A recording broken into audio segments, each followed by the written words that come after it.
Hello दोस्तों, आप सबों का स्वागत है डी एजुकेशंस के यूट्यूब चैनल्स पर। आप सभी को डी एजुकेशंस के यूट्यूब चैनल से स्वागत है। मैं आप सबों का दोस्त धनजी आज फिर सेट नंबर 3 के साथ लेकर जुड़ चुके हैं। तो एक बार जल्दी से शेयर कर दीजिए और सभी दोस्तों को साथ में जोड़ लिया जाए। तो चलिए देखते हैं आज के कौन कौन से आज के सेट जो 3 है इसमें क्या देखने को आपको मिलेगा। तो आज टोटल क्वेश्चन आपको 31 देखने को मिलेंगे। 31 क्वेश्चन में करीब 20 से 21 क्वेश्चन जीके जीएस का होगा और करंट अफेयर्स का क्वेश्चन करीब 10 या 11 क्वेश्चन होंगे जो कि आपको देखने को मिलेगा। हम लोग इस सेशंस को लगातार लेकर आज 3 दिनों से जुड़ने, आज यह तीसरा दिन है, जबकि सुपर 25 जो है साइंस का सेट होता है जो रात्रि में 9 बजे होता है, उसमें 18 सेट हम लोग कर चुके हैं। कल के रात में 18 सेट किए थे। आज की रात्रि में हम लोग 19 सेट के साथ जुड़ेंगे। तो आज आप लोग उसमें भी जुड़िए और सुबह वाले क्लासों में भी जुड़िए। और इस क्लास में जितने भी दोस्त हैं जिनको ग्रुप डी देना है और जिनको रेलवे से संबंधित जुड़े एग्ज़ाम को देना है, वे लोग जिसमें जीके जीएस है वे लोग इस क्लास से जुड़े रहें। और एक बार सभी लोगों को जोड़ते रहिए। आप लोग सुबह 8 बजे प्रतिदिन जुड़िए। और चलिए आज क्लास को थोड़ा सा जल्दी ही स्टार्ट किया जाए। चलिए, क्योंकि क्वेश्चन 31 है तो समय से ख़त्म करना है। तो चलिए आपको पोल दिया जाएगा। पोल में आपको आंसर करना है ABCD में, और उसके बाद चैट में आप लोग आंसर कर सकते हैं। पोल करने के बाद चैट में आंसर करिएगा। तो चलिए आज के क्वेश्चन को देखते हैं कि आज का क्वेश्चन पहला नंबर क्या देखने को मिलता है आपको, कि आर्य संस्कृति में सर्वोच्च काल में गंगा घाटी के जनपद जो संख्या में थे वे महाजनपद बन गए थे। कितने महाजनपद बन गए थे बताइए, कि जो जनपद थे जो संख्या में कितने महाजनपद बन गए थे। आप लोगों को आंसर करना है। पहला का आंसर क्या होगा, सभी लोग पोल करके उसके बाद चैट में आंसर करिएगा। और जब आपको पोल और चैट करने के बाद आपको ध्यान से सुनना होता है, जितना डिस्कशन हो उसको ध्यान से सुनिए और उसके बाद आगे करिए, क्योंकि हम लोगों का जो सेशंस होता है सबसे महत्वपूर्ण होता है ग्रुप डी के लिए। अगर इस बार नहीं हुआ तो कभी नहीं हो पाएगा, क्योंकि इस बार वैकेंसी बहुत ज़्यादा है, 1 लाख से अधिक वैकेंसी है। तो चलिए अगर बात कहा जाए कि आर्य संस्कृति में सर्वोच्च काल में गंगा घाटी जनपद जो कि संख्या में कितने थे, तो आप सबों को पता है कि 16 जनपद थे। कितने थे? 16 महाजनपद थे। 16 महाजनपद जो थे आपके थे। अब देखिए 16 महाजनपद को थोड़ा सा डिस्कशन सुनिए, ध्यान से सुनिए। 6वीं शताब्दी ईसा पूर्व में, 6वीं शताब्दी ईसा पूर्व में जो है, 6वीं शताब्दी ईसा पूर्व में क्या होता है कि 6वीं शताब्दी ईसा पूर्व में 16 महाजनपदों का उदय हुआ। 16 महाजनपदों का उदय होता है। ये 16 महाजनपद जो हैं, ये 16 महाजनपद जो हैं आपको पूर्व आर्य संस्कृति का सर्वोच्च काल में गंगा घाटी के 16 जनपद थे। और 16 महाजनपदों का उल्लेख आपसे ये पूछता है कि जो 16 महाजनपदों का उल्लेख किससे मिलता है, तो एक बौद्ध ग्रंथ होता है, बौद्ध ग्रंथ है और एक जैन ग्रंथ है। बौद्ध ग्रंथ के अंगुत्तर निकाय से और जैन ग्रंथ के भगवती सूत्र से, जो भगवती सूत्र है इससे आपको जानकारी मिलता है 16 महाजनपदों का। तो पूछे कि 16 महाजनपदों का, क्योंकि क्वेश्चन बहुत बार बना है कि 16 महाजनपदों का जानकारी बौद्ध के किस ग्रंथ से मिलता है, तो अंगुत्तर निकाय से, जबकि आपके जैन ग्रंथ जो है उसको किससे मिलता है, तो वह मिलता है आपके भगवती सूत्र से मिलता है। अच्छा, 16 महाजनपदों में कुछ महाजनपद जो थे बहुत महत्वपूर्ण थे, जैसे कि 4-5 को देख लेते हैं। जैसे कि आपको देखने को मिलता है एक महाजनपद था मगध। क्या था? मगध, जिसका गृहब्रज कौन थे? गृहब्रज थे। मगध का गृहब्रज वत्स्य के कौशाम्बी पूछता है कभी कभी, वत्स्य कौशाम्बी, कौशल, श्रावस्ती, अवंती, उज्जैन, ये सारे के सारे आपके क्या थे, कुछ महत्वपूर्ण महाजनपद थे। 16 महाजनपदों में यह कुछ महत्वपूर्ण जनपद आपको देखने को मिलता है। अच्छा, प्राचीन भारत में कहा जाता है कि राज्यों के प्रशासनिक इकाई, जो प्राचीन भारत है उसमें राज्यों का जो प्रशासनिक इकाई होता था वे महाजनपद होते थे। आप लोग इस बातों को ध्यान में रखेंगे। इसी के साथ अगले क्वेश्चन की ओर बढ़ते हैं कि मूर्ति देवी अवार्ड किस क्षेत्र में दिया जाता है। आप लोग आंसर करेंगे ABCD में। बताइए कि जो मूर्ति देवी पुरस्कार है उसको किस क्षेत्र में दिया जाता है। तो सभी लोग बताइए कि जो मूर्ति देवी पुरस्कार है इसको किस क्षेत्र में दिया जाता है। नृत्य में, संगीत में, साहित्य में, नाटक में। सभी लोग पोल में आंसर करने के बाद चैट में आंसर कर सकते हैं। तो आप लोग पोल में आंसर करिए, उसके बाद चैट में आंसर करिएगा। चलिए, अगर इसकी बात कहा जाए कि हर वर्ष जो उत्कृष्टता मूर्ति देवी पुरस्कार होता है वह किस क्षेत्र में दिया जाता है, तो यह है साहित्य के क्षेत्र में दिया जाता है। मूर्ति देवी पुरस्कार की शुरुआत 1983 में यह ज्ञानपीठ, जो भारतीय ज्ञानपीठ जो है, कौन, भारतीय ज्ञानपीठ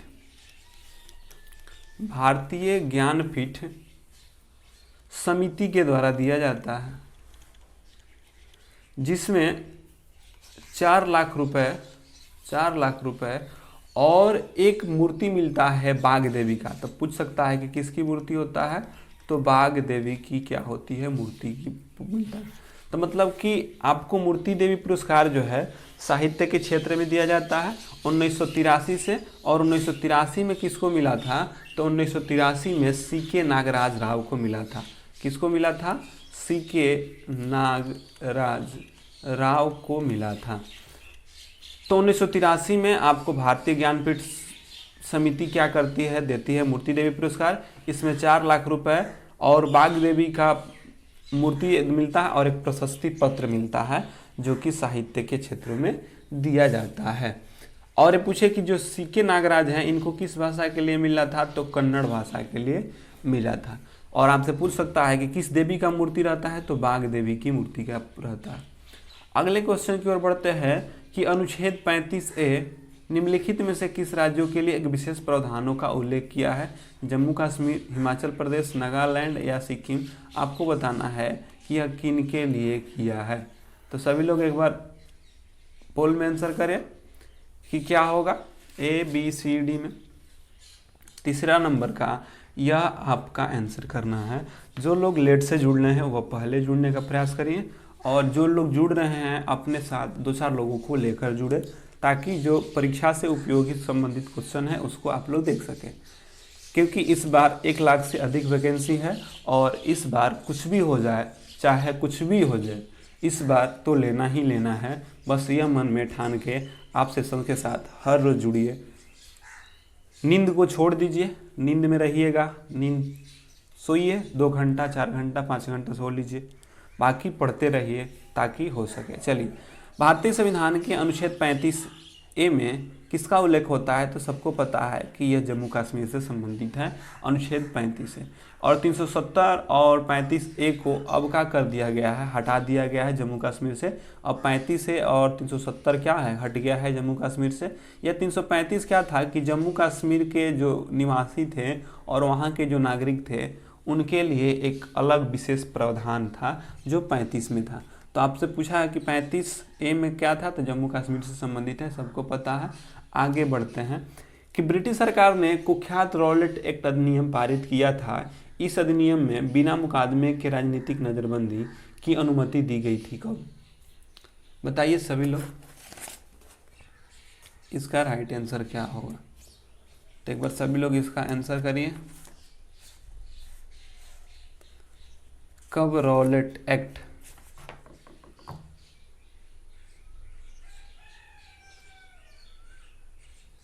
बताइए। चलिए, अगर ब्रिटिश सरकार के कुख्यात रॉलेट एक्ट अधिनियम पारित किया था, इस अधिनियम के बिना मुकदमे की राजनीतिक नज़रबंदी की अनुमति कब दी गई थी, तो आप सबों को पता है कि रॉलेट एक्ट अधिनियम 1919 में आया था, इसलिए इसका राइट आंसर सी हो जाएगा। क्या हो जाएगा? सी हो जाएगा। थोड़ा सा ध्यान से इसका डिस्कशन सुन लेते हैं, उसके बाद आगे बढ़ते हैं। जो रॉलेट एक्ट लाया गया था, जो भारतीय क्रांतिकारी के प्रभावों को दबाने के लिए, मतलब कि जो भारत में क्रांतिकारी प्रवृत्तियां हो रही थी 1900 के आस, मतलब कि 1919 और 1915 से आसपास में, मतलब कि 17, 18, 19 के जो आसपास में हो रही थी जो क्रांतिकारी गतिविधियां, उनको समाप्त करने के लिए ब्रिटिश सरकार ने क्या किया कि 1917 में क्या किया था, 1917 में सर सिडनी, कौन थे? सर सिडनी रॉलेट की अध्यक्षता में एक कमेटी नियुक्त किया। सर सिडनी रॉलेट के अध्यक्षता में एक कमेटी गठित करता है, जिसके रिपोर्ट के आधार पर 17 मार्च 1919 को क्या हुआ कि जो 1900 के आसपास जो गतिविधियां बढ़ रही थी, क्योंकि 17-18 के आसपास से जो क्रांतिकारी गतिविधियां थी बढ़ चुकी थी। जब 17 से जब क्रांतिकारी गतिविधियां बढ़ जाती हैं तो अंग्रेज सब क्या करता है कि सर सिडनी के रॉलेट के अध्यक्षता में एक रॉलेट कमेटी का मतलब कि 17 में भेजता है सर सिडनी की अध्यक्षता में कमेटी, जिसका रिपोर्ट रिपोर्ट के अनुसार 17 मार्च 1919 को क्या करता है, क्रांतिकारी और अराजकता को दबाने के लिए, जो क्रांतिकारी प्रवृत्तियाँ थी और जो आपकी बढ़ रही थी अराजकता, उसकी दबाने के लिए क्या किए कि 17 मार्च 1919 को रॉलेट एक्ट अधिनियम ला दिए। और रॉलेट अधिनियम एक ऐसा था, किसी को भी शक के आधार पर गिरफ्तार किया जा सकता था, और गिरफ्तार करने के बाद आपको न तो कोई अपील करना होता था, न कोई दलील करना होता था, आपको डाल देता था। तो इसीलिए इसको कहा जाता है काला कानून, या इसे बिना अपील, बिना दलील या बिना वकील का कानून के रूप में भी जाना जाता है। तो ये आपके क्वेश्चन है 1919 से। तो 1919 में क्या हुआ था? तो रॉलेट एक्ट हुआ था। असहयोग आंदोलन कहा जाए तो 20 से स्टार्ट हो गया था। तो ये आपके थे 1922 में चौरा चौरी हत्याकांड हुआ था। ठीक है, आगे बढ़ते हैं। खिलजी वंश के प्रथम शासक कौन थे? आपको बताना है कि खिलजी वंश के प्रथम शासक कौन थे। बलबन थे, मलिक काफूर थे, अलाउद्दीन खिलजी थे, या जलालुद्दीन फिरोज खिलजी थे। तो सभी लोग एक बार इसका कमेंट में आंसर करिए, क्या होगा। तो एक बार आंसर करिए सभी लोग, और चैट पोल करने के बाद चैट में आंसर करते रहिए। चलिए जल्दी से बताइए इसका क्या होगा। खिलजी वंश के प्रथम शासक थे, जो खिलजी वंश के कौन थे जो कि प्रथम शासक थे? बताइए, आप लोगों को बताना है कि खिलजी वंश के प्रथम शासक कौन थे। बलबन, मलिक काफूर, अलाउद्दीन खिलजी या जलालुद्दीन फिरोज खिलजी। अगर इसकी आंसर की बात कहा जाए कि इसकी आंसर क्या होगी, तो जलालुद्दीन फिरोज खिलजी, क्योंकि जलालुद्दीन फिरोज खिलजी ने गुलाम वंश के शासन को समाप्त करके, जो गुलाम वंश था, क्योंकि आता है सल्तनत काल पे 5 राजवंशों का होता है। गुल, खिलातो, सैयद, लोदी। ठीक है, गुल, खिलातो, सैयद, लोदी, गुलाम वंश, गुल खिला के सैयद लोदी था ना, गुलाम वंश, खिलजी वंश, सैयद वंश, लोदी वंश। तो ये आपके जो थे आता है, तो कहता है कि खिलजी वंश की अगर प्रारंभ की अगर बात कहा जाए तो जलालुद्दीन फिरोज खिलजी ने किया था। गुलाम वंश के शासन को समाप्त करके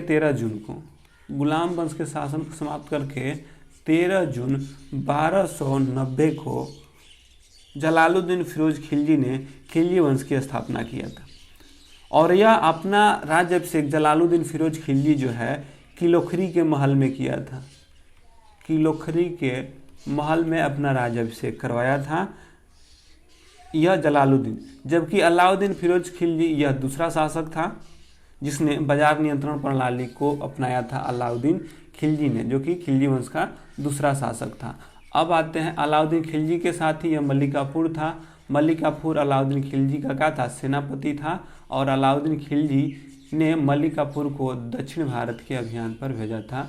तो ये आपसे क्वेश्चन बन सकते हैं खिलजी वंश से। बढ़ते हैं 6वें नंबर क्वेश्चन के साथ। अगले क्वेश्चन को, यह तो देख चुके हैं, अगले क्वेश्चन को देखिए केंद्रीय रेल मंत्री पीयूष गोयल ने किस वर्ष तक भारत में विश्व के पहली प्रदूषण रहित रेलवे बनाने की घोषणा किया है?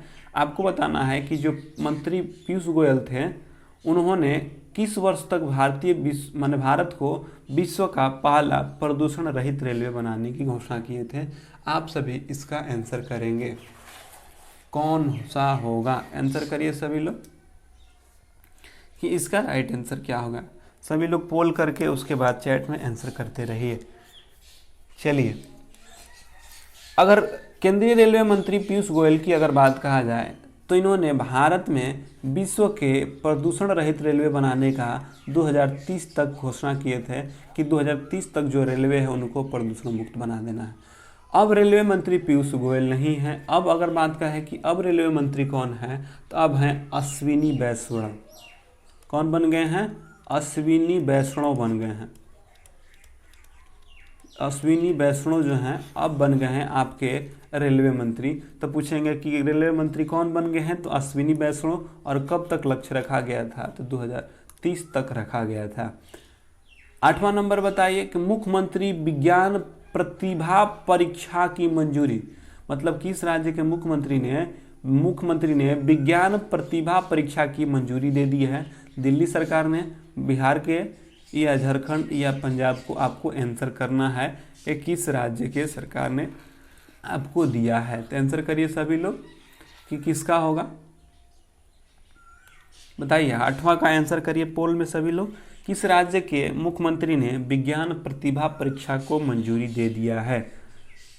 8वें नंबर की अगर बात कहा जाए तो किस राज्य के मुख्यमंत्री ने विज्ञान प्रतिभा परीक्षा को दिया है, तो वे है आपके दिल्ली सरकार के द्वारा। इन्होंने विज्ञान प्रतिभा परीक्षा की शुरुआत किया है, मंजूरी दे दी है। अगले क्वेश्चन की ओर बढ़ते हैं। 9वां नंबर, आपको बताना है कर्नाटक का 31वां जिला कौन बन गया है?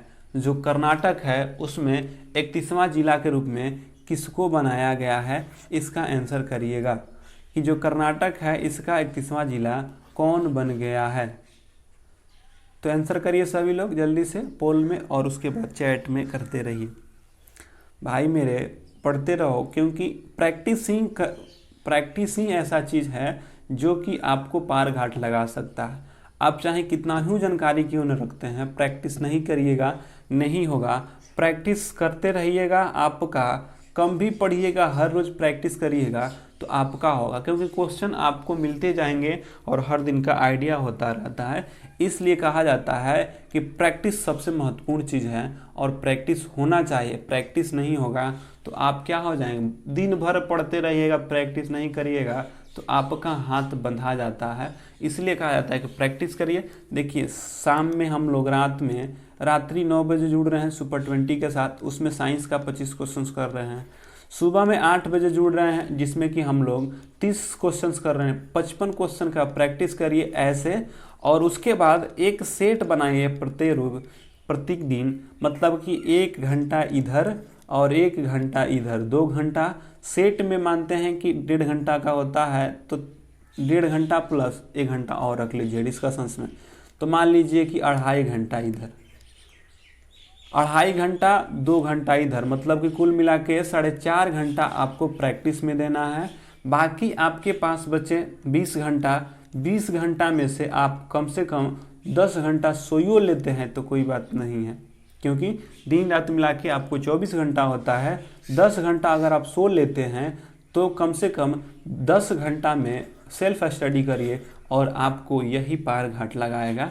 तो मेरे भाई मेरे दोस्त, आप सब पढ़ते रहिए। इस बार किसी भी तरह हो, इस बार ग्रुप डी को हम लोगों को पार कर लेना है, तो लगे रहिए। बताइए, कर्नाटक का 31वां जिला निम्न में से कौन सा बन गया है? बालाकोट, विजयनगर, रामनगर या बेलागांव? बताइए कि किस नाम से बनाया गया है 31वां जिला। तो आप सभी को पता है कि कर्नाटक का 31वां जिला जो है विजयनगर बन गया है। भाई ये सारे के सारे क्वेश्चन इंपॉर्टेंट होते हैं, क्योंकि आपको क्वेश्चन छांट के लाया जाता है जो कि आपके उपयोगी हो। क्योंकि कर्नाटक का 31वां जिला बना है तो आपसे पूछ सकता है कि कर्नाटक का 31वां जिला कौन है, तो कहेंगे कि जो विजयनगर है आपके कर्नाटक के 31वें जिले के रूप में बनाए गए हैं। अगले क्वेश्चन किसी के साथ बढ़ते हैं। भारतीय टेलीविजन एकेडमी, जो भारतीय टेलीविजन एकेडमी है उसने 20वां पुरस्कार 20वां पुरस्कार के रूप में किसे हॉल ऑफ फेम के पुरस्कार से प्रदानित किया है? आपको बताना है कि भारतीय टेलीविजन एकेडमी ने 20वें पुरस्कार के रूप में किसे हॉल ऑफ फेम पुरस्कार से सम्मानित किया है? मनीष पॉल को, शशि रंजन को, सुनील ग्रोवर को या एकता कपूर को? बताइए 10वां का आंसर क्या होगा? किसको 20वां पुरस्कार के रूप में हॉल फेम पुरस्कार से सम्मानित किया है? तो आंसर करेंगे सभी लोग, किसका होगा? भारतीय टेलीविजन में एकेडमी में 20वां पुरस्कार के रूप में किसे हॉल ऑफ फेम के पुरस्कार से सम्मानित किया गया है? तो देखिए 10 के आंसर की अगर बात कहा जाए तो इनको एकता कपूर जो है उनको मिला है। किनको मिला है? एकता कपूर को। एकता कपूर क्या है? सीरियल बनाती है। एकता कपूर को देखी होगी, क्या है? सीरियल बनाती है, तो इसका राइट आंसर एकता कपूर हो जाएंगी। अगले क्वेश्चन की ओर बढ़ते हैं कि जो आईपीएल टीम है इसमें किंग्स 11 पंजाब के जो फ्रेंचाइजी है उसने हाल ही में टीम का नाम बदलकर क्या कर दिया है? पंजाब 11, पंजाब हीरो, पंजाब किंग्स या पंजाब पावर? आप सभी इसका आंसर करेंगे कि जो किंग्स 11 पंजाब था, पहले किंग्स 11 पंजाब के नाम से जाना जाता था, अब क्या कर दिया गया है? पहले किंग्स था पंजाब, अब क्या है? Punjab hero, Punjab 11, Punjab power, Punjab Kings. Answer करिए सभी लोग 11 नंबर के क्वेश्चंस को कि 11 नंबर क्वेश्चन क्या होने वाले हैं। तो चलिए अगर इसके आंसर की अगर बात कहा जाए तो आपको सबको पता है कि जो पंजाब का किंग्स 11 था अब उनको पंजाब किंग्स के नाम से कर दिया गया है। पंजाब किंग्स के नाम से कर दिया गया है, तो इसको भी ध्यान में रखेंगे। 12 नंबर क्वेश्चन की ओर बढ़ते हैं। आपको बताना है कि कोविड वॉरियर मेमोरियल की स्थापित किया गया है कहाँ? मतलब किस राज्य ने कोविड वॉरियर मेमोरियल की स्थापना किया है? उड़ीसा सरकार ने, राजस्थान सरकार ने, पंजाब सरकार ने या कर्नाटका ने? तो बताइए कि कौन से राज्य सरकार ने आपको कोविड वॉरियर मेमोरियल की स्थापना किया है? तो सभी लोग बताएंगे कि कौन है राज्य किया है। तो 12 नंबर का पोल में आंसर करने के बाद कमेंट में आंसर, चैट में आंसर जरूर करिएगा। चलिए मेरे भाई, अगर आपको बात कहा जाए कि कोविड वॉरियर मेमोरियल की स्थापना का निर्णय लिया गया है वह किस राज्य सरकार के द्वारा, तो मेरे भाई जो इसका निर्णय लिया गया है वह उड़ीसा सरकार के द्वारा जो है आपके कोविड मेमोरियल की स्थापना की बात कही गई है। तो चलिए इसके साथ अगले क्वेश्चन की ओर बढ़ते हैं। 13 नंबर, दक्षिण अफ्रीका के किस खिलाड़ी ने टेस्ट क्रिकेट से संन्यास ले लिया है? आपको बताना है कि जो दक्षिण अफ्रीका के टेस्ट है किसने आपको संन्यास ले लिया है। आपको मुख्यतः याद रखना है क्योंकि यह ऐसा नहीं पूछेगा कि कौन संन्यास लिया है, हो सकता है पूछ भी दे, आने तो कभी कभी उनके नाम से भी पूछ देता है, क्योंकि यह चर्चा में इसलिए है क्योंकि इन्होंने टेस्ट से संन्यास ले लिया है। तो बताइए कि कौन है? JP Duminy, David Miller, Imran Tahir या फैफ डुप्लेसी? तो बताइए कौन है? आंसर करेंगे सभी लोग। 13 नंबर का पोल में आंसर करिए, उसके बाद हम लोग चैट सेक्शंस में आके आप लोग कर सकते हैं। तो चलिए अगर आपसे पूछे कि टेस्ट क्रिकेट में कौन है जो कि संन्यास ले लिए हैं, तो कहेंगे कि जो फैफ डुप्लेसी हैं इन्होंने क्या किया है? टेस्ट क्रिकेट से संन्यास ले लिया है।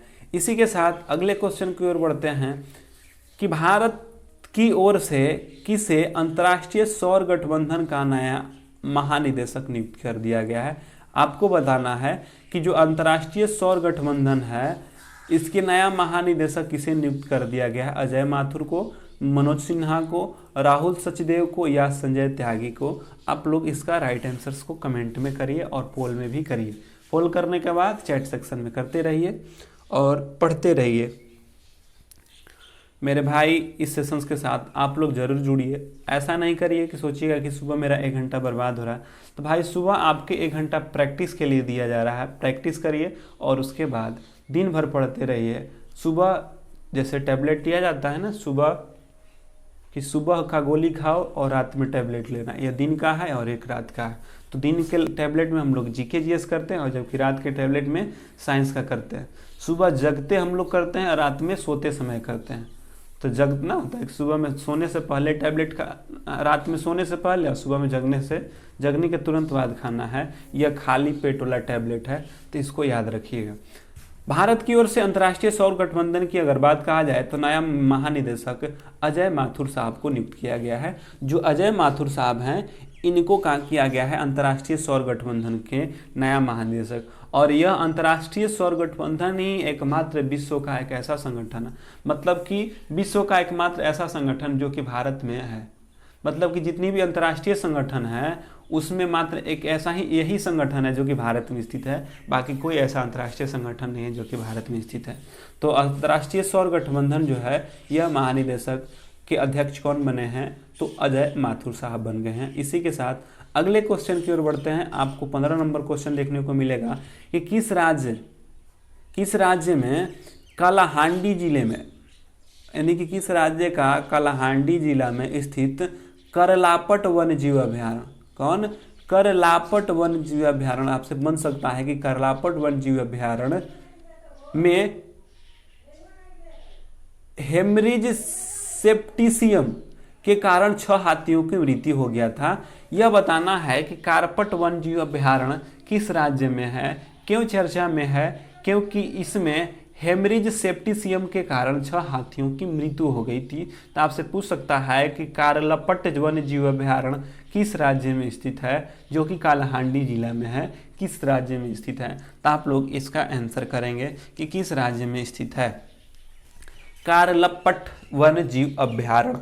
कौन सा भाई, जितने भी वन्य जीव अभ्यारण्य हैं आप लोग एक बार जरूर से याद कर लेंगे, क्योंकि वन्य जीव अभ्यारण्य से आपके क्वेश्चंस बनते हैं और हमेशा बना है और इस बार भी बनेगा।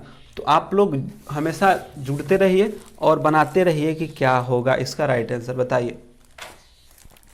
तो बताइए इसका राइट आंसर क्या होगा। तो अगर इसके राइट आंसर्स की बात कहा जाए कि हाल ही में किस राज्य ने कालाहांडी जिले में कारपट के वन्य जीव अभ्यारण्य किया है, तो वे है मेरे उड़ीसा सरकार, क्योंकि यह उड़ीसा सरकार के द्वारा आपके 6 हाथियों की मृत्यु हो जाने के कारण यहाँ पे किया है। अगले क्वेश्चन की ओर बढ़ते हैं। बताना है कि प्रधानमंत्री द्वारा, यानी कि पीएम साहब के द्वारा स्वतंत्रता दिवस के रूप में, स्वतंत्रता दिवस जो 15 अगस्त को स्वतंत्रता दिवस मनाया जाता है ना, जबकि गणतंत्र दिवस 26 जनवरी को मनाया जाता है, और यह जो है आपके 15 अगस्त को मनाया जाता है। तो आपसे यह पूछा था कि स्वतंत्रता दिवस के रूप में हर साल जो भारत के ध्वज फहराते हैं वह कहाँ फहराते हैं, कुतुब मीनार पे, इंडिया गेट पे, रायसीना के रोड पे या लाल किला पे। तो आप बताइए। और एक बात और आपको तो ये भी याद रखना होता है, देखिए तो खुद क्लियर कर दिया है कि स्वतंत्रता दिवस पे कौन फहराते हैं, तो पीएम फहराते हैं। जबकि जो गणतंत्र दिवस होता है, जो गणतंत्र दिवस होता है 26 जनवरी को जो मनाया जाता है, 26 जनवरी को जो मनाया जाता है, इसको कौन फहराते हैं, तो इसको फहराते हैं आपके राष्ट्रपति साहब फहराते हैं। ठीक है, तो प्रधानमंत्री जी जो फहराते हैं स्वतंत्रता दिवस पर हर साल भारत के ध्वज, वह कहाँ फहराते हैं, आप सभी को पता है कि वे लाल किला फहराते हैं, और लाल किला नई दिल्ली में फहराते हैं। अगले क्वेश्चन की ओर बढ़ते हैं 17 नंबर भाई जी, कि बताइए कि किस अवधि को भारतीय थिएटर के लिए पुनर्जागरण कहा जाता है। मतलब कि किस अवधि को भारतीय थिएटर के लिए पुनर्जागरण कहा जाता है। तो एक बार सभी लोग इसका पोल में आंसर करने के बाद चैट सेक्शंस में आके कमेंट कर सकते हैं। तो आंसर करिए सभी लोग, इसका राइट आंसर क्या होगा, थोड़ा सा बताइए जल्दी से कि क्या होगा इसका राइट आंसर, बताइए। यह सेशन आप सबों के लिए बहुत महत्वपूर्ण है, क्योंकि आपको इस सेशंस में मिक्स क्वेश्चन देखने को मिलता है, और यह मिक्स क्वेश्चन आपके परीक्षा उपयोगी होते हैं, जो कि आपके उपयोग के रूप में प्रयोग किया जाता है, क्योंकि आपके आने वाले ग्रुप डी के लिए यह सबसे महत्वपूर्ण क्वेश्चंस है। तो आप लोग इसको देखिए। चलिए अगर अगले आंसर की अगर बात कहा जाए तो अगला आंसर क्या है देखते हैं। अगले आंसर की ओर बढ़ते हैं। आप सब बताइए कि किस अवधि में भारतीय थिएटर के पुनर्जागरण की अवधि के रूप में होता है। तो 65 से 75 के बीच कहा गया, 86 से 96 के बीच, या 65 से 75, या 80 से 90। सभी लोग पोल में आंसर करेंगे इसका, और राइट आंसर इसको बताएंगे कि कौन सा इसका राइट आंसर होगा। हाँ मिल जाए। कब ऐसे एग्जाम,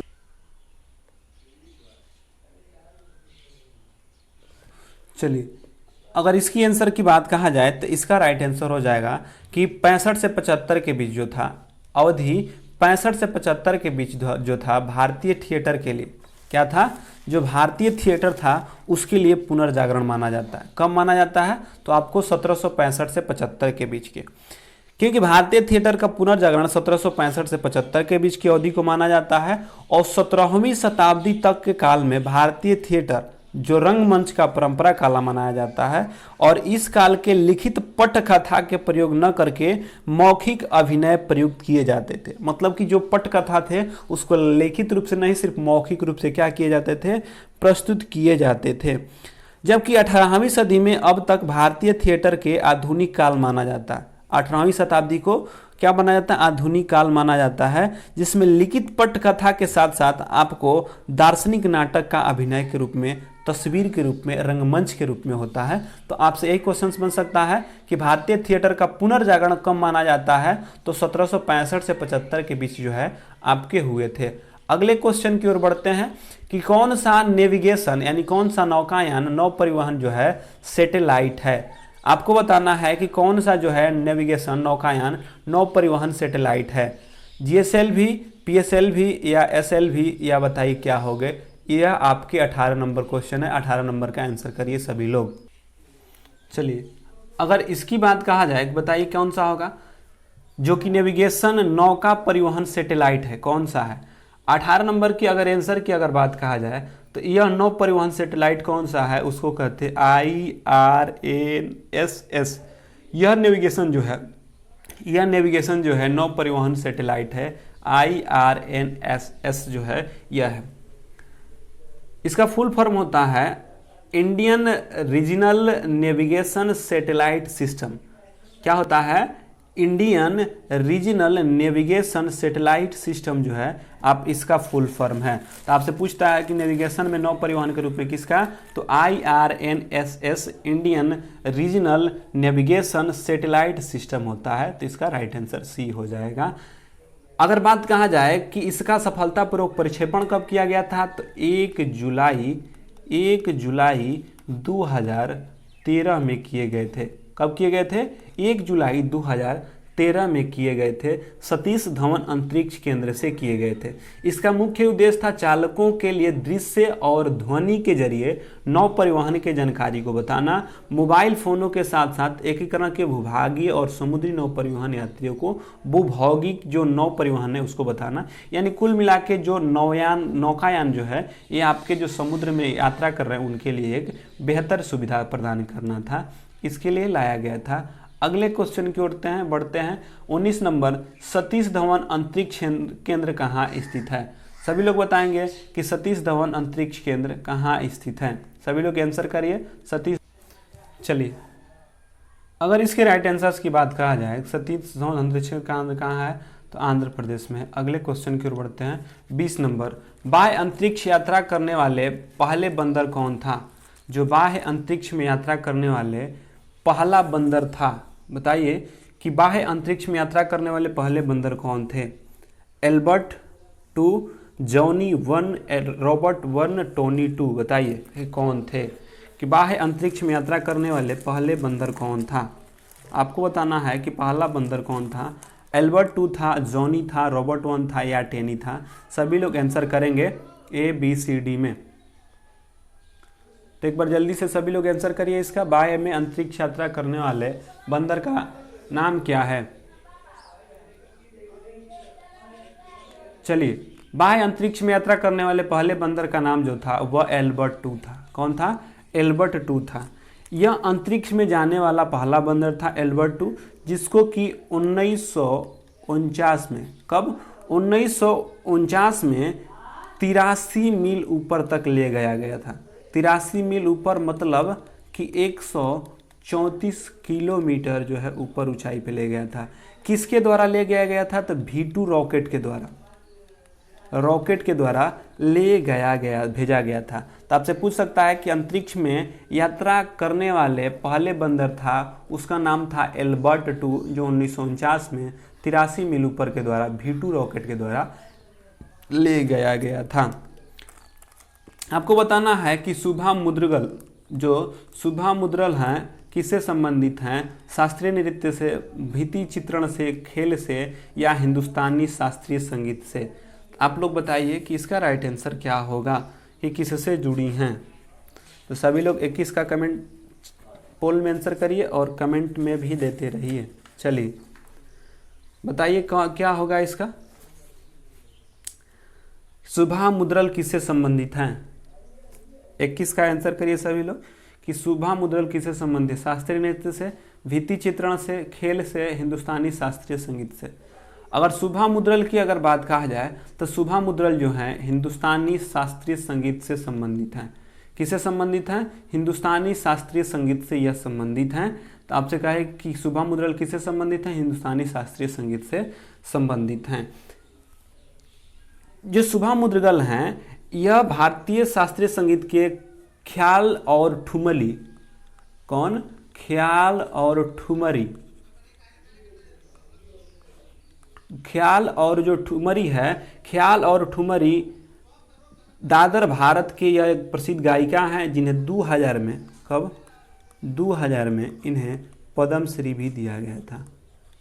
पद्म श्री भी दिया गया था। आप याद रख सकते हैं कि शुभा मुद्रल जो है हिंदुस्तानी शास्त्रीय संगीत से संबंधित हैं या ख्याल और ठुमरी गायक मतलब के हैं, तो यह इनको पद्म श्री 2000 में मिला था। अगले क्वेश्चन की ओर बढ़ते हैं। इंदिरा गांधी ए लाइफ इन नेचर पुस्तक के लेखक कौन है? नटवर सिंह हैं, प्रियंका वाड्रा, सोनिया गांधी, जयराम रमेश। आपको बताना है कि कौन होगा। आंसर करिए सभी लोग कि इंदिरा गांधी ए लाइफ इन नेचर पुस्तक के लेखक कौन है? नटवर सिंह, प्रियंका वाड्रा, सोनिया गांधी, या बताइए कौन से होंगे। तो सभी लोग इसका आंसर करेंगे, क्या होगा? 22 का आंसर करिए सभी लोग, पोल में आंसर करिए। अगर इंदिरा गांधी ए लाइफ इन नेचर पुस्तक की अगर बात कहा जाए कि इंदिरा गांधी ए लाइफ इन नेचर पुस्तक के किसने लिखा था, तो यह जो लिखा गया था आपके जयराम रमेश के द्वारा लिखा गया था। किनके द्वारा लिखा गया था? तो जयराम रमेश के द्वारा लिखा गया था। तो इसका राइट आंसर हो जाएगा जयराम रमेश जो हैं इनके द्वारा लिखा गया था। अच्छा, जयराम रमेश के द्वारा कुछ पुस्तक लिखी गई है जिनको कि देखिए, एक तो इंदिरा गांधी ए लाइफ इन नेचर हो गया, जिसको कि 2017 में इनको लिखे थे। कब लिखे थे? 2017 में लिखे थे। इनकी एक और पुस्तक देखने को 2 मिलती है, जैसे कि न्यू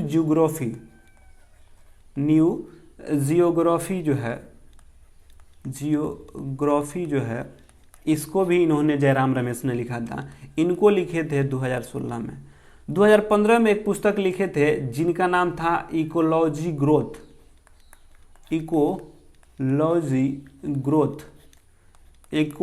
ग्रोथ जो है इसको 2015 में लिखे थे।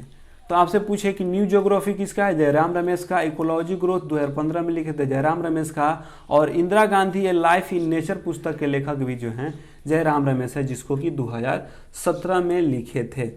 कुछ पुस्तक है जिनको कि आपको याद रखना होता है, जैसे कि बता देते हैं कौन कौन से पुस्तक को। जैसे कि पूछा हुआ है, आपसे पूछेगा कि आई डू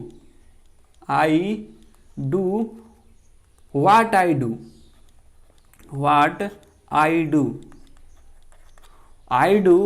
आई डू किसके द्वारा लिखा गया था? तो यह लिखा गया था रघुराम राजन के द्वारा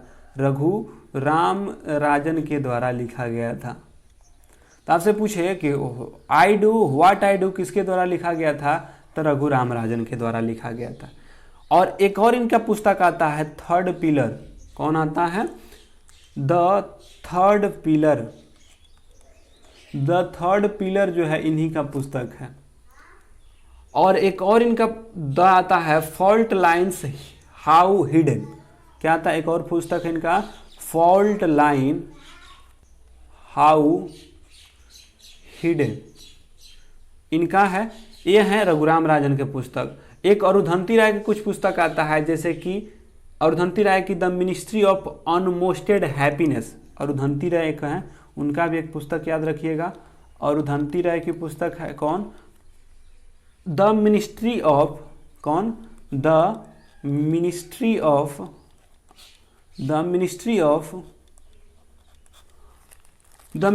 of utmost happiness. Utmost happiness, utmost happiness जो है इनके द्वारा लिखा गया था। तो ये आपको याद रखना। रघुराम राजन की पुस्तक I do what I do that fielder of heart hidden lines जो है, ये 3 गो, और धनती राय की जो पुस्तक है द मिनिस्ट्री ऑफ आउटमेटेड हैप्पीनेस जो है, ये आपके पुस्तक बनते हैं। तो इन पुस्तकों को आप लोग याद में रखेंगे। तो आपसे पूछा था इंदिरा गांधी ए लाइफ इन नेचर के लेखक कौन है, तो कहेंगे कि जयराम रमेश हैं। अगले क्वेश्चन की ओर बढ़ते हैं। पुस्तक अग्नि की उड़ान, पुस्तक अग्नि की उड़ान किसके द्वारा लिखा गया है? बताना है कि अग्नि का उड़ान, जिसे विंग्स ऑफ फायर कहा जाता है, किसके द्वारा लिखा गया है? डॉक्टर राजेंद्र प्रसाद के द्वारा, राधाकृष्णन, वीवी गिरी या एपीजे अब्दुल कलाम के द्वारा? तो बताइए किसके द्वारा लिखा गया है? आप सबों को बताना है कि अग्नि की उड़ान पुस्तक विंग्स ऑफ फायर के लेखक कौन है? सभी लोग कमेंट में आंसर करिए। पोल में आंसर करने के बाद चैट में आंसर करते रहिए। भाई जुड़ते रहिए, पढ़ते रहिए, क्योंकि पढ़ेंगे तभी बढ़ेगा, प्रैक्टिस करेंगे तभी बढ़ेगा। तो आप लोग हर रोज जुड़िए, प्रैक्टिस करते रहिए, जिससे कि आपके स्कोर क्या हो, बढ़ सके। आप सबों को पता है, देखिए अग्नि की उड़ान, इंग्लिश तो सबको पता है विंग्स ऑफ फायर। इस बार हिंदी में पूछा है कि अग्नि की उड़ान यानी कि विंग्स ऑफ फायर के लेखक कौन है? तो आप सबों को पता है कि डॉक्टर एपीजे अब्दुल कलाम जो हैं इनके हैं। एपीजे अब्दुल कलाम की जो है यह पुस्तक है, पुस्तक अग्नि की उड़ान। अब इनकी अगर बात कहा जाए, एपीजे अब्दुल कलाम की कुछ पुस्तक है अग्नि की उड़ान, ठीक है, विजन 2020 ऐसे करके आता है। तो आप सबों को यह क्या आता है, तो सबसे फेमस क्वेश्चन यही आता है कि विंग्स ऑफ फायर किसकी कृति है? तो एपीजे अब्दुल कलाम की है। तो यह इसका राइट आंसर हो जाएंगे। राजेंद्र प्रसाद की कहा जाए तो डिवाइडेड इंडिया, डिवाइडेड इंडिया किसकी है? राजेंद्र प्रसाद की है। जबकि राधा कृष्णन की अगर पुस्तक की बात कहा जाए तो इंडियन फिलोसफी, कौन है? इंडियन फिलोसफी जो है इन्हीं की पुस्तक है। तो डिवाइडेड राजेंद्र प्रसाद की, इंडियन फिलोसफी जो है राधा कृष्णन की, ये सारे के सारे पुस्तक आते हैं। और कुछ नाम जैसे सरोजिनी नायडू के कुछ पुस्तक पूछता है, तो सरोजिनी नायडू की पुस्तक सुन ली, एक आता है स्वर्णिम दहलीज, कौन? स्वर्णिम दहलीज इनकी पुस्तक है। एक पुस्तक और है the word of times, the word of times, और एक और पुस्तक है जिनका नाम है इन द वर्जस ऑफ हैदराबाद, सब सरोजिनी नायडू की पुस्तक है।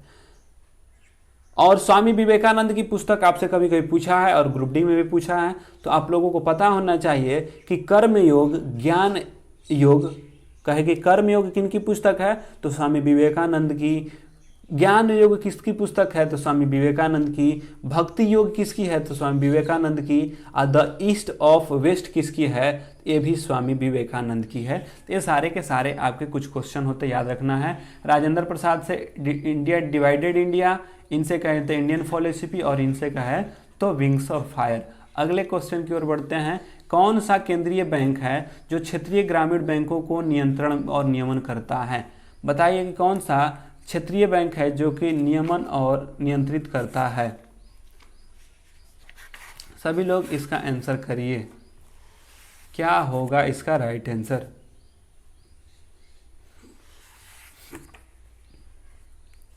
बताइए कौन है जो क्षेत्रीय ग्रामीण बैंकों को नियंत्रित करता है? बताइए सभी लोग, जल्दी से आंसर करिए सभी लोग।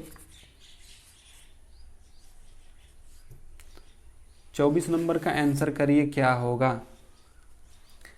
चलिए, अगर कहा जाए कि केंद्रीय बैंक कौन है जो क्षेत्रीय ग्रामीण बैंकों को नियंत्रित करता है, वे है नाबार्ड। कौन है? नाबार्ड जो है यह राष्ट्रीयकृत कृषि और ग्रामीण बैंकों को क्या करता है? नियमन और नियंत्रण करता है। अगर नाबार्ड की स्थापना की अगर बात कहा जाए तो इसकी स्थापना 12 जुलाई 1982 को की गई थी। नाबार्ड की स्थापना 12 जुलाई 1982 को की गई थी। किसके? तो शिवरामन समिति के अनुशंसा पे किया गया था। अगर नाबार्ड की मुख्यालय की अगर बात कहा जाए तो नाबार्ड का मुख्यालय है कहाँ? तो यह मुंबई के महाराष्ट्र में। इसका मुख्यालय मुंबई के महाराष्ट्र में है। यह कार्य क्या करता है? तो जो क्षेत्रीय ग्रामीण बैंक है उसका नियंत्रण और नियमन करता है। उसके साथ साथ यह कार्य जो विभिन्न वित्तीय योजनाओं को ग्रामीण क्षेत्रों में जमीनी स्तर तक क्रियान्वित करवाने पर और यह कार्य करता है। यह स्वयं सहायता समूह जो सेल्फ हेल्प ग्रुप होता है उनके बीच संबंध भी स्थापित करने में क्या करता है, मदद करता है नाबार्ड। यह भारतीय फसलों तथा जल उत्पादों के मैपिंग प्रकाशित करता है कि जो फसल है और जल जो उत्पादन है इन सबों का यह क्या करता है, मैपिंग भी करता है। तो आपसे पूछता है कि केंद्रीय ग्रामीण बैंक या कृषि ग्रामीण बैंक का कौन करता है, तो नाबार्ड करता है, जिसकी स्थापना 12 जुलाई 1982 को मुंबई में शिवरामन समिति की अध्यक्षता पर की गई थी। ये आपके क्वेश्चन है। 25 नंबर क्वेश्चन की ओर बढ़ते हैं। कौन सी सूची किस सूची में रखा गया है, मतलब कि आर्थिक नियोजन जो है किस सूची के अंतर्गत रखा गया है, आप लोग इसका आंसर करेंगे। सभी लोग बताइए कि आर्थिक नियोजन को किस सूची के अंतर्गत रखा गया है। तो देखते हैं कौन कौन लोग इसके आंसर कर पाते हैं। तो जल्दी से इसका आंसर करिए कि आर्थिक नियोजन को किस सूची के अंतर्गत रखा गया है। तो जल्दी से आंसर करिए, आर्थिक नियोजन को किस सूची के अंतर्गत रखा गया है, बताइए। चलिए, आर्थिक नियोजन की अगर बात कहा जाए तो किस सूची के अंतर्गत रखा गया है, तो इसको समवर्ती सूची के अंतर्गत रखा गया है, क्योंकि भारतीय संविधान में आपको संघ सूची, राज्य सूची और समवर्ती सूची देखने को मिलता है। क्योंकि जो संघ सूची, राज्य सूची और समवर्ती सूची है ये आपको देखने को मिलता है। कहाँ अनुसूची आपको कुछ देखने को मिलता है, जैसे कि अनुसूची 8 में 8वीं अनुसूची में 22 भाषाओं का उल्लेख है। उसी प्रकार 7वीं अनुसूची में कुछ राज्य के जैसे संघ सूची, राज्य सूची और समवर्ती सूची का उल्लेख है। तो समवर्ती सूची में आर्थिक नियोजन, शिक्षा, वन इत्यादि जो होते हैं समवर्ती सूची में आते हैं, जबकि रेलवे इत्यादि सारे के सारे क्या है, संघ सूची में है। चिकित्सा हुआ, पुलिस हुए, ये सब राज्य सूची के विषय हैं। तो पूछा कि आर्थिक नियोजन यह किस सूची का विषय है, तो समवर्ती सूची का विषय है। जिस पर संघ और राज्य दोनों का बने उसको समवर्ती सूची कहते हैं। गांधीवादी समाजवाद के सिद्धांत को किसके द्वारा प्रतिपादित किया गया था, आपको बताना है कि जो गांधीवादी समाजवाद है का सिद्धांत किसके द्वारा दिया गया था। अटल बिहारी वाजपेयी के द्वारा, नरेंद्र मोदी के द्वारा, लाल कृष्ण आडवाणी के द्वारा या मोहन भागवत के द्वारा। आप बताइए कि यह किसके द्वारा दिया गया था। तो सभी लोग कमेंट में आंसर करेंगे कि यह किसके द्वारा दिया गया था। और सभी लोग करिए कि यह किसके द्वारा दिया गया था, बताइए। गांधीवादी समाजवाद के सिद्धांत को किसके द्वारा प्रतिपादित किया गया था, तो जो गांधीवादी समाजवाद के सिद्धांत को अटल बिहारी वाजपेयी के द्वारा, किसके द्वारा, अटल बिहारी वाजपेयी के द्वारा किया गया था। पूर्व प्रधानमंत्री अटल बिहारी वाजपेयी ने गांधीवादी समाजवाद के सिद्धांत को अपनाया था। मतलब कि जो अटल बिहारी वाजपेयी थे इन्होंने जो गांधीवादी समाजवाद था उनको इन्होंने अपनाया था। अटल बिहारी वाजपेयी के नज़र में, जो अटल बिहारी वाजपेयी साहब थे, इनके नज़र में पूंजीवाद और साम्यवादी दोनों जुड़े भाई हैं। पूंजीवाद और जो साम्यवाद हैं, कौन है, पूंजीवाद और जो साम्यवाद है, यह दोनों क्या कहते हैं कि पूंजीवाद और साम्यवाद, इन्होंने कहा कि दोनों जुड़े भाई हैं, तो यह पूछ सकता है। तो जो वाजपेयी थे इन्होंने गांधीवादी समाजवाद को, तो कहने कि अटल बिहारी वाजपेयी के द्वारा गांधीवादी समाजवाद को अपनाया गया था। ये आपके राइट आंसर हो जाएंगे 26 नंबर का। 27 नंबर की ओर बढ़ते हैं। गंगा के मैदानी इलाकों में मिट्टी होती है, काली मिट्टी, लेटराइट मिट्टी, कछारी मिट्टी या शुष्क मिट्टी होता है। आप सभी इसका आंसर करिए कि क्या होता है। तो एक बार जल्दी से आंसर करिए, इसका क्या होगा। सभी लोग इसका आंसर करेंगे, क्या होगा।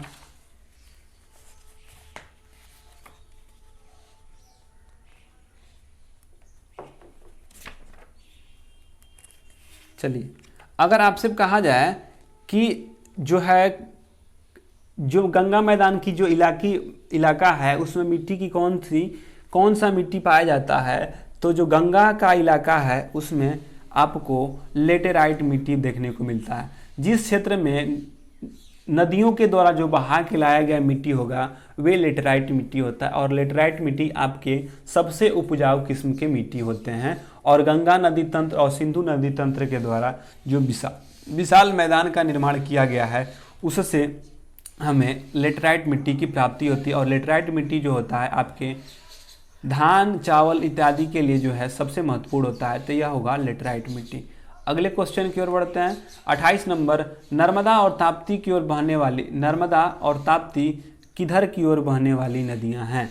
उत्तर की ओर, दक्षिण की ओर, पश्चिम की ओर, पूर्व की ओर। आपको बताना है कि किधर की ओर बहने वाली नदियां हैं। तो एक बार सभी लोग इसका आंसर करेंगे कि बताइए कि क्या होगा, कि नर्मदा और ताप्ती की ओर बहने वाली नदियां हैं, किधर की ओर बहने वाली नदियां हैं?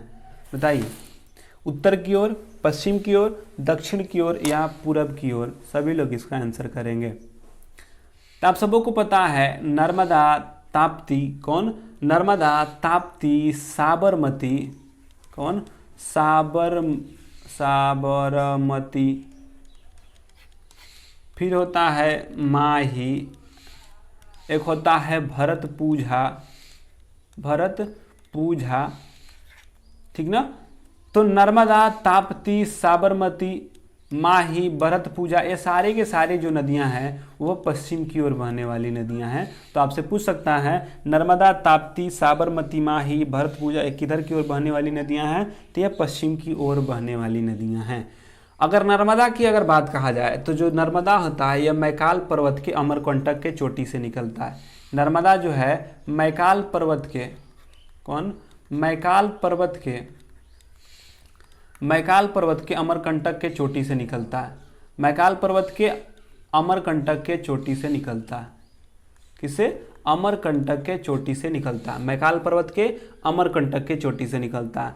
जबकि आपको ताप्ती नदी की अगर बात कहता तो जो ताप्ती नदी है इसका उद्गम मध्य प्रदेश के बैतूल जिले के मुल्ताई नामक स्थान से होता है। यह एमपी के बैतूल जिला के मुल्ताई की पहाड़ी से निकलता है।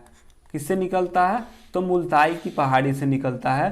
तो नर्मदा और ताप्ती जो है आपसे यह क्वेश्चन बन सकता है, तो यह नर्मदा और ताप्ती है जो कि पश्चिम की ओर बहने वाली नदियां हैं।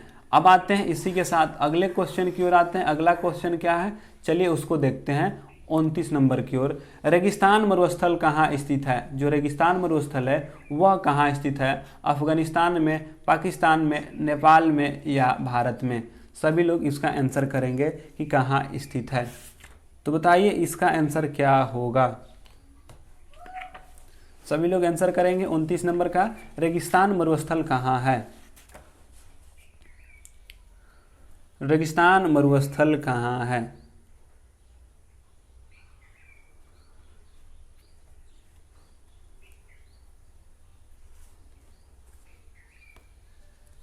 चलिए, अगर रेगिस्तान मरुस्थल की अगर बात कहा जाए तो रेगिस्तान मरुस्थल यह अफगानिस्तान में है, क्योंकि रेगिस्तान मरुस्थल अत्यंत शुष्क और पठारी क्षेत्र है जो कि दक्षिण पश्चिम अफगानिस्तान में देखने को मिलता है।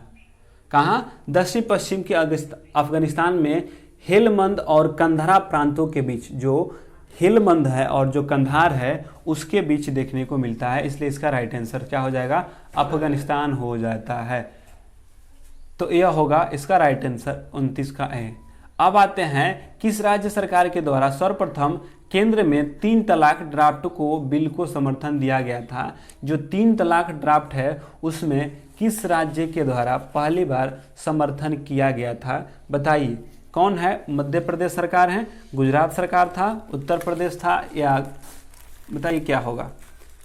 ABCD 30 का आंसर करिए सभी लोग कि 30 का राइट आंसर क्या हो जाएगा। सभी लोग इसका आंसर करेंगे।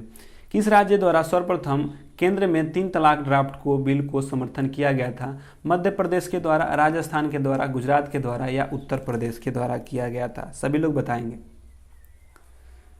सभी लोग बताइए क्या होगा। चलिए, अगर 3 तलाक ड्राफ्ट की अगर बात कहा जाए तो सबसे पहले समर्थन देने वाला राज्य जो बन गया था वे उत्तर प्रदेश बन गया था। अच्छा, ट्रिपल तलाक क्या है? जो ट्रिपल तलाक है यह इस्लाम धर्म में, किसमें? जो इस्लाम धर्म है, इस्लाम धर्म में 3 तलाक ड्राफ्ट जो है यह इस्लाम धर्म में दिया जाने वाला तलाक है जिसे तलाक ए बिद्दत के नाम से जाना जाता है। किस नाम से जाना जाता है? तो तलाक ए विद्दत के नाम से जाना जाता है। तलाक ए विद्दत के नाम से जाना जाता है। और यह 3 तलाक के अंतर्गत पुरुष एक बार में 3 बार तलाक तलाक बोलकर आपको स्त्री महिलाओं को दे सकता।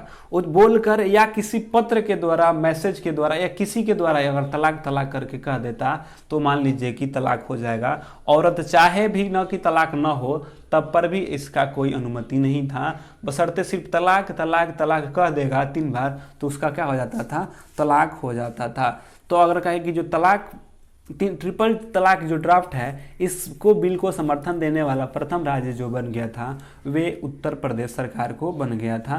तो इसलिए इसका राइट आंसर डी हो जाएंगे। अगले क्वेश्चन की ओर बढ़ते हैं। भारतीय संविधान के प्रस्तावना में समाजवाद शब्द किसने अपने प्रेरणा से प्राप्त है? फ्रेंच के संविधान से, जर्मनी के, रशियन के या अमेरिकी संविधान से? आपको बताना है कि यह किस संविधान के प्रेरणा से संबंधित हैं। किस संविधान के प्रेरणा से संबंधित हैं? तो सभी लोग इसको बताएंगे कि यह किस संविधान के प्रेरणा से संबंधित हैं। भारतीय संविधान की प्रस्तावना में समाजवाद शब्द